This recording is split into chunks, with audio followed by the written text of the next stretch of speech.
समस्त दर्शकों और श्रोतागणों को आज मैं वृद्ध व्याघ्रस्य पथिकश्च कथा सुनाने जा रहा हूँ। ध्यान पूर्वक सुनेंगे। किसी जंगल में एक बूढ़ा बाघ रहता था। आप सभी जानते हैं कि बाघ और सिंह अत्यंत ही हिंसक प्राणी होता है। उसका कार्य है किसी भी प्राणी को, जीवों को मारकर खाना। तो जो बूढ़ा बाघ था वह अपने जवानी में बहुत से निर्दोष प्राणियों अर्थात मनुष्यों को मारा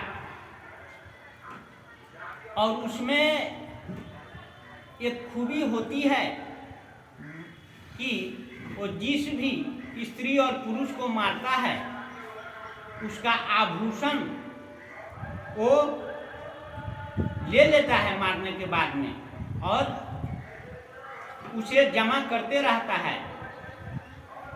एक बार की बात है कि वो देखा बूढ़ा बाघ कि हम तो अब बहुत ही लाचार हो गए हैं, अब हम शिकार करने में सक्षम नहीं हैं।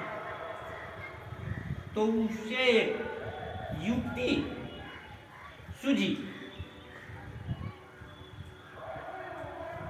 एक जो भी राही जाता था उस रास्ते से क्या किया, वो एक नदी के अंदर प्रवेश कर गया रोड के किनारे, और जो भी व्यक्ति जाता था उसे वो हाथ में सुवर्ण कंगन लिए हुए कहता था,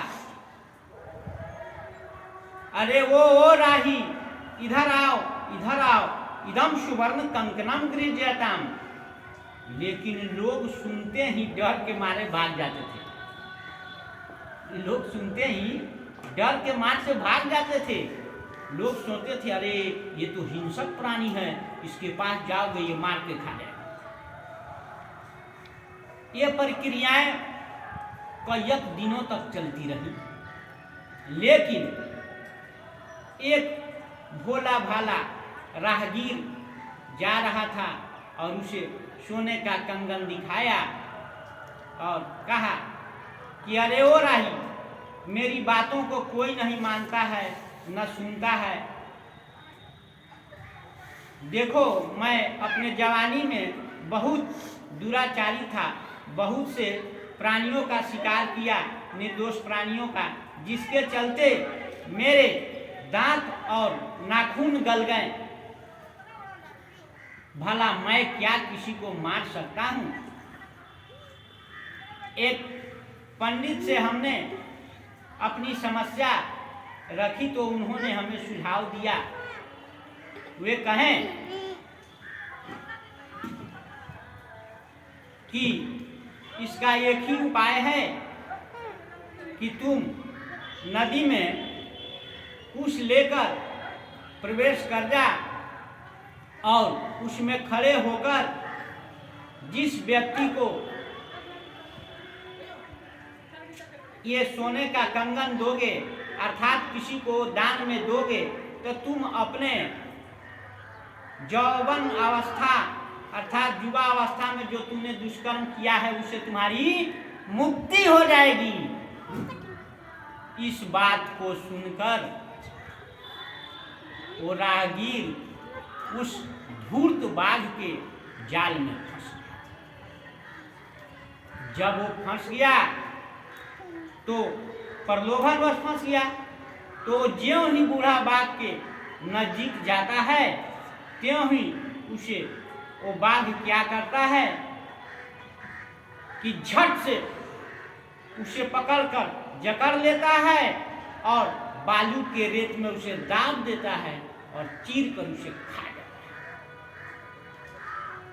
तो जो व्यक्ति धूर्त होता है वो इसी तरह कार्य करता है। अतः आप सबों से, आप समस्त कथा श्रोताओं से यही हम आग्रह करते हैं कि किसी भी व्यक्ति के छलावे में मत आइए, उसके इतिहास को देखिए